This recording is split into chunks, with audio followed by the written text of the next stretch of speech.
I swear I miss the Saturday chill, but now I'm grown, gotta pay bills. I used to play in late stationary, now it's hard to stay still. Using all my time to climb the A-mill. Lucky Charms was my 8 a.m. meal. On cinnamon toast, honey nut smacks and Cheerios was filling my bowl.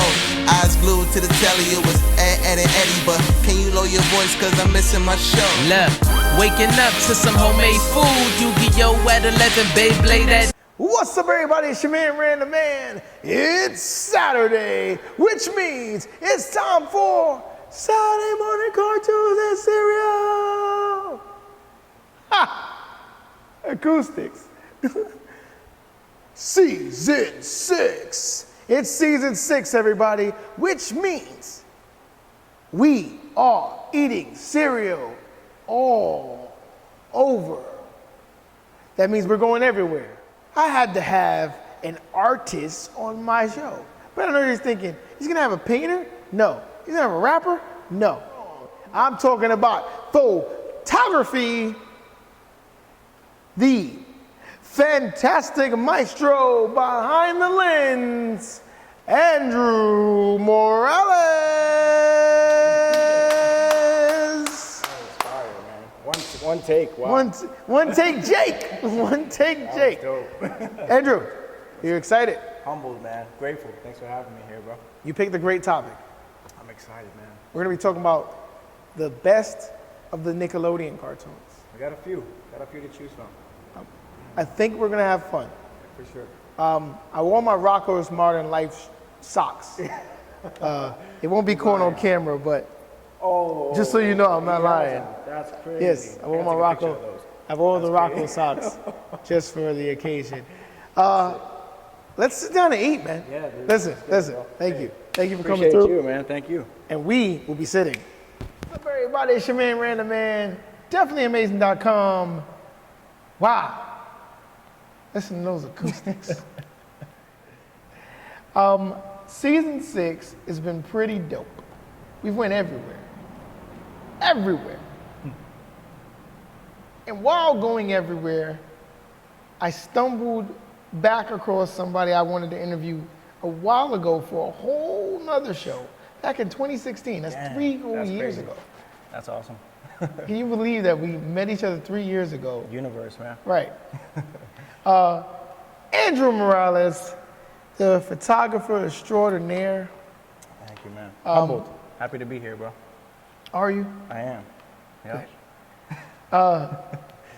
So Andrew, before we get into it, because you knew that I was going to speak on this. What's up with this eating Fruity Pebbles without milk, man? Like, Listen, bro. That's how I grew up, man. It was Barney Rubble's my dude. These are my guys. It was all about the cartoon, man. And I just hate the sogginess of that milk. Okay. You know what I'm saying? Okay. Like, it just didn't really do it for me. I like it more as like a snack. Sometimes I eat it out of a cup. I'm just a savage. I don't know. vitamin D. Old-fashioned vitamin D. Let's do this. I'm just gonna. Yeah, just rip right over. All right, let's go for We got a it. great show today. Great show. I'm excited. Pretty. Oh, and this Is that gets a lot? I'm pretty hungry. this gets to stay with you. Oh, perfect. So you get to take that. Oh, home. great. So you know, Awesome. Appreciate it's that, bro. It's either you go in now, or you go in later. Later, for sure. Logic. You were very happy when you saw this in the topics list.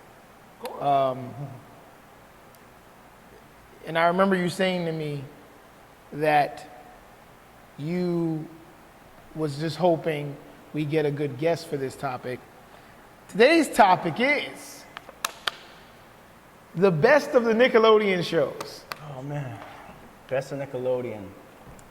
It just takes me all the way back, man. I get really nostalgic thinking about Nickelodeon and like from early days watching Rugrats. I feel like that was one of the cartoons that I kind of grew up watching. That one, they just had so many iconic cartoons, man. Like Doug was my guy. Like when I got a little bit older, I feel like he might have helped me through some situations and just thinking about life, man. And he had a crazy steez too. His fashion sense was insane. Like Yeah. he had that vest with the cargo shorts. Like dude was ahead of his time. So, you know. Yeah, There you know. were Doug was a good few one. dope shows, man. You brought up a very good one first. Rugrats. Iconic. Rugrats was iconic. Word. I don't know about All Grown Up. I didn't really like that show. I didn't even, no. I didn't really like. They have the same flavor. It felt like they were trying too hard with All Grown Right. Up. It was like now you're trying to kind of end it when you don't need to end it. You know what I'm saying? To give it a definitive.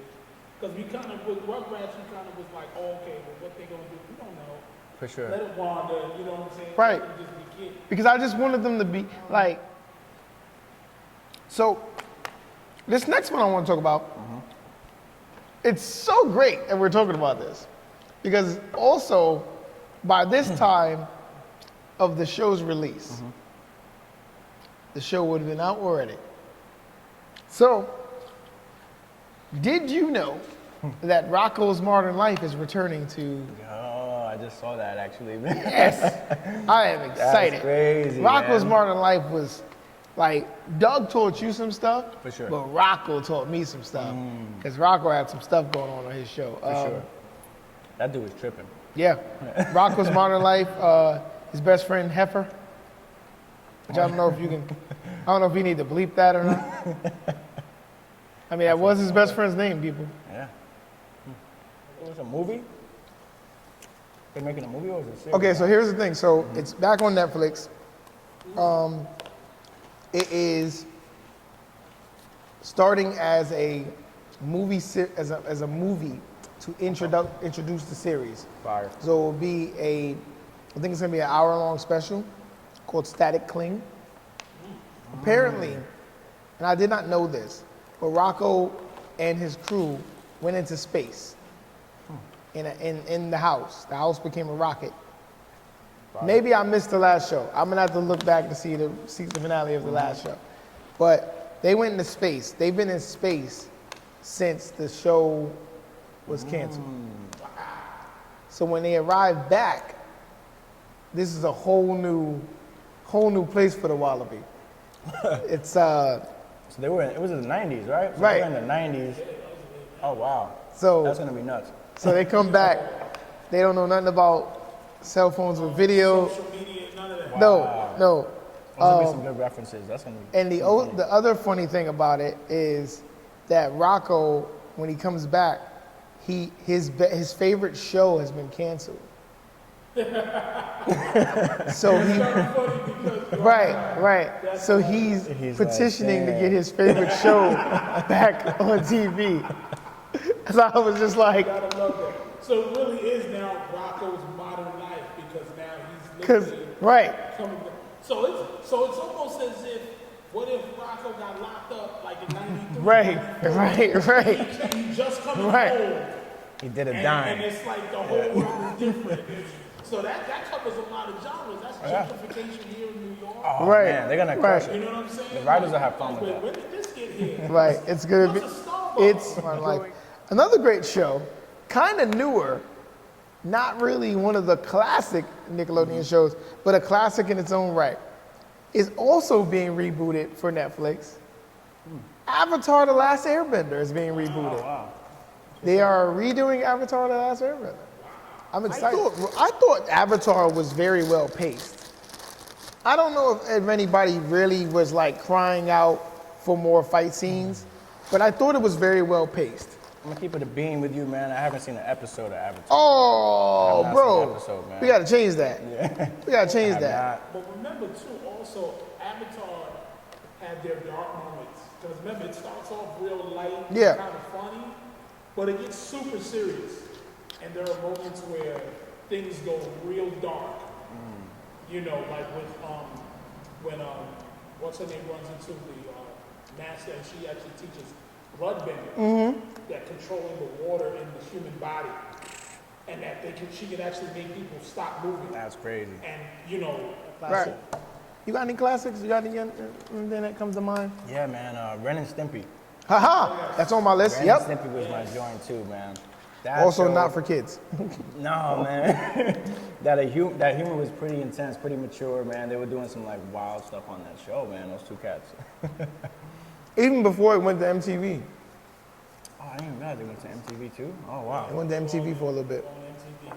Ren and Stimpy was That's the fun. grandfather to SpongeBob SquarePants. Right? The Right. inappropriateness on SpongeBob Yeah. SquarePants, I tell them, I said, you ever see Ren and Stimpy? Oh, well, they say nothing. I had the game too. They dropped the game for like Sega Genesis. I did have that game, yes. That game was hard too, man. You can call French Toast, Yes. Toastman Yes. to fly you over. Proud Toastman, yeah. Awesome. Oh man, tell them why you mad, bro. Danny Phantom. Remember Danny Phantom? Phantom. Danny Phantom was so cool. He was dope. He was a kid that could turn into a ghost, and he was a hero as a ghost. I mean, he was like Green Lantern mixed with Ghost Rider, because he was fighting other demons and ghosts, mixed with like, I won't say Moon Knight, because he wasn't that rough. Moon Knight's pretty rough. He was Dead Man from Right. Marvel. He was Dead Man with Green Lantern powers. You to bring up one. Do you have another one that comes to mind? I mean, we briefly mentioned SpongeBob. That's a big one, man. SpongeBob. That's a big one. I detest SpongeBob. Oh yeah? The god of Nickelodeon. He is the god of Nickelodeon. He just had a birthday too. 20 Not too years? long. Yeah, something like that. I don't care. Let me tell you people why I don't like SpongeBob. But no, I cut you totally off. No, that's cool. Go ahead, man. SpongeBob. Tell them why you mad.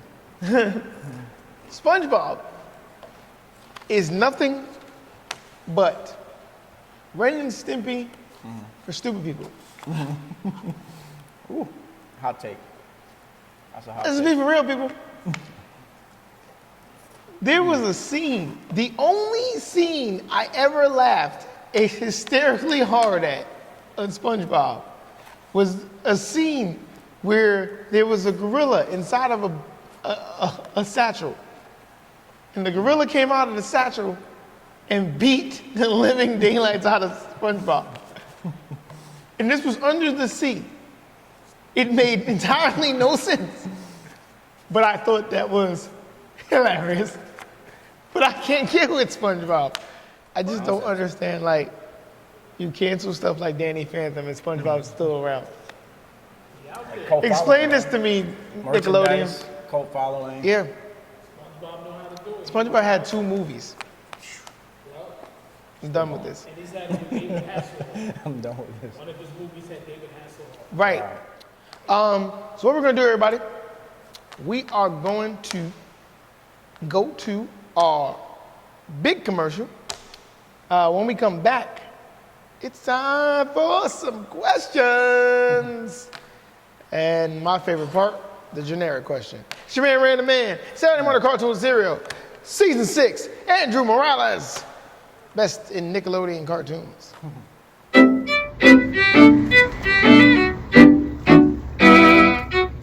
What's up, everybody? It's your man, Random Man. We are back from commercial. All right, everybody. Sure.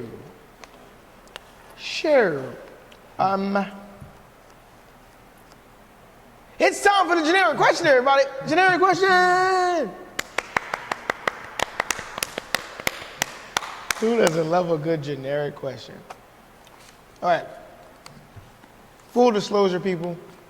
He actually knows what the generic question is. Yep. He's had some time to think about it. Spoiler alert. Spoiler alert.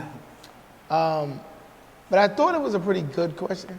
It's kind of really not a generic question if you think about it. But it's generic compared to my other questions. Why photography? Photography. Photography. Not like those people that say, "Oh, you a photographer?" What? Stop it. Yeah, it is. Photographer. I like that, man. I'm going to have to use that. No, man, I think for me, you know, from an early age, I was always seeking out form of art as a way to express my thoughts and my feelings, right? So I started off by like drawing. I was like super into drawing superheroes and things like that. And then like in high school, I was into architecture. And then college and / late Oh, actually, before then, even in high school, I was into drumming too. I was into music a lot. And then from there, it kind of just evolved to photography because it was just something I could kind of do and not be exhausted doing. Like drumming was just so, it would take a toll on your body. And I lived in an apartment at the time.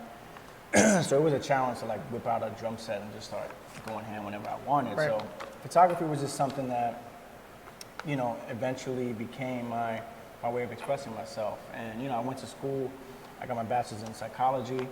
I wanted to go and get a master's initially in like another field of study, but photography was just so much fun for me. And I was able to kind of, you know, monetize it while I was in college. So once I did that, I said, hey, maybe this could become a career.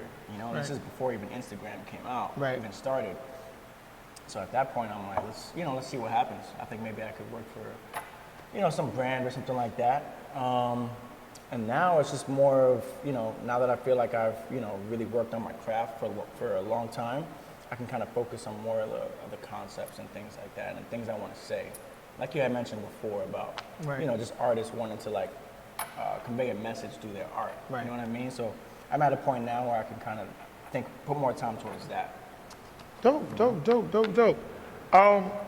What I like about you as a photographer, you have this keen eye, especially for your headshots, of making something very mundane spectacular. Thank you, man.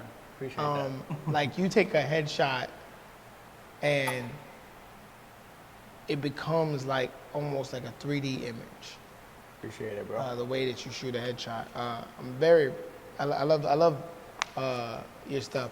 When people look at your work, what is it that you want to convey? At the end of it all, what do you want to convey? I'd really like to delve more into photojournalism, right? So right now I do a lot of fashion photography, editorial type stuff, and it's pretty superficial, you know what I mean?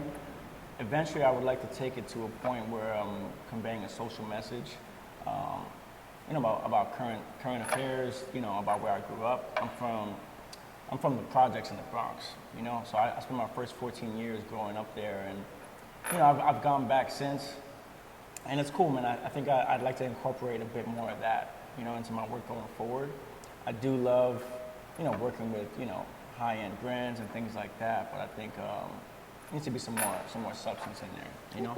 So I'm still working on it, man. As an artist, I feel like it's important you're always trying to graduate to the next, and you know what I mean? Just keep pushing forward. True. You know? It's funny you mentioned fashion because that's where we met.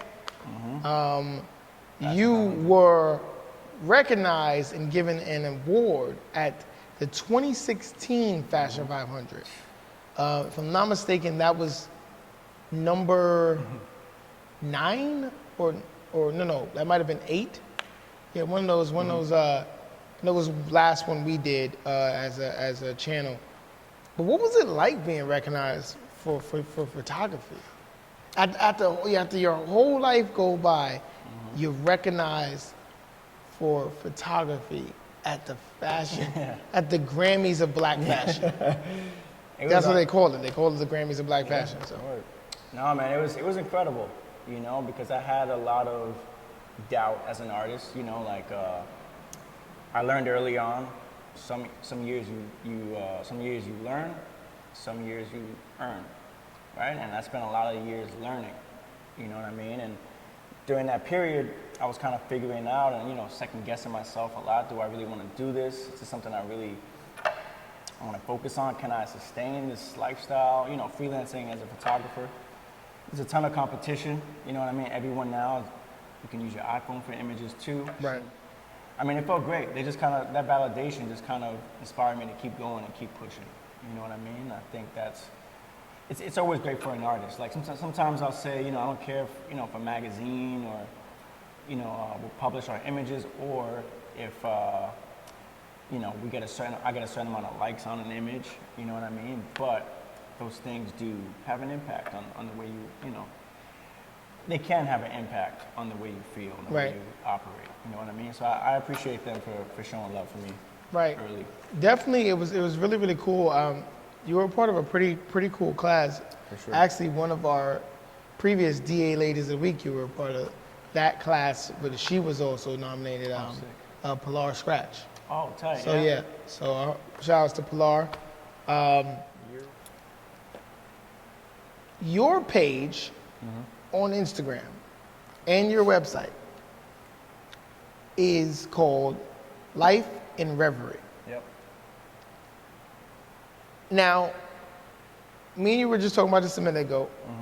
Not many times you get to use the word reverie. Yeah, that's true. I knew back in the day that it was also for daydream. Which is why I was like, it's not an area where you would use the French word for daydream. For sure. Unless you were speaking French. Yep. But when I saw that as your thing, I was just like, what is he getting at? Yeah. So An I'm obsession. gonna allow you to explain it to the Yeah, people. man. Definitely an obsession with Paris and their culture. But then even deeper than that, when I was working my full-time jobs, I worked in like banks as a teller or as a banker. I worked as a receptionist in a hospital. And those jobs, you find yourself doing the same thing over and over every single day. And it's, you find yourself, I would find myself just daydreaming, just thinking about the things I wanted to do, the kind of images I wanted to, put out there and publish, and the things that could happen. And, when it came time to establishing my business, I thought, what would be a good name? I didn't want it to be like Andrew Morales Photography.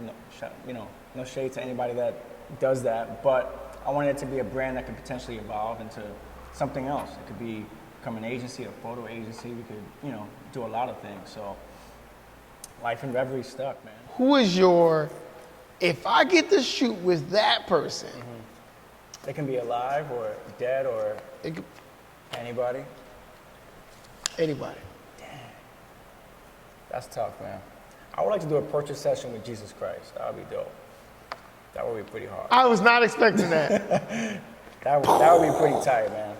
We'll just kick it in some sandals and grow our beards out and just kick it, man. Just shoot, do something out there, You didn't expect that. No one expected that. Don't even sit here and lie. it'd be a vibe, Because if man. you lie and say that you expected that, the person he's talking about is gonna hear that lie, and then you double whammy. Double whammy. Wow. Yeah, man, that could be cool. I don't know. It would just be sick. Yeah. Wow. Pretty tight. If you could be in any cartoon universe, where would you be and why? I preface that with this. Okay. Here are the rules again, people. The cartoon universe that you're in, Yep. you have to abide by those rules. You might not be powerful in that universe. Okay. You might just be Angel in that universe. Damn. So if you picked DBZ, if you picked Dragon Ball Z, you could be a regular person That's a good one. surrounded by all that chaos. Holy crap. So just when you're thinking about your universe, Damn, that's a tough one, man. Who would be your universe? no one's ever turned this back on me. Wow, the more recent one would be Craig of the Creek. Because I think if I was a kid in Craig of the Creek's world, I would be cool with Craig. And the only thing that I have to deal with is the local bullies that are trying to bully the creek. I'm thinking even the X-Men and the mutants, and I'm like, Could you live in the X-Men's universe, though? chill, man. I mean, we kind of do, right? Yeah, you're right. Everybody knows what Stan Lee was trying to convey in that. So catch me on Instagram, Life in Reverie. My name's Andrew Morales, lifeinreverie.com. Thank you. Yes, sir. And this is Saturday Morning Cartoon Serial, and we are out. Cartoon.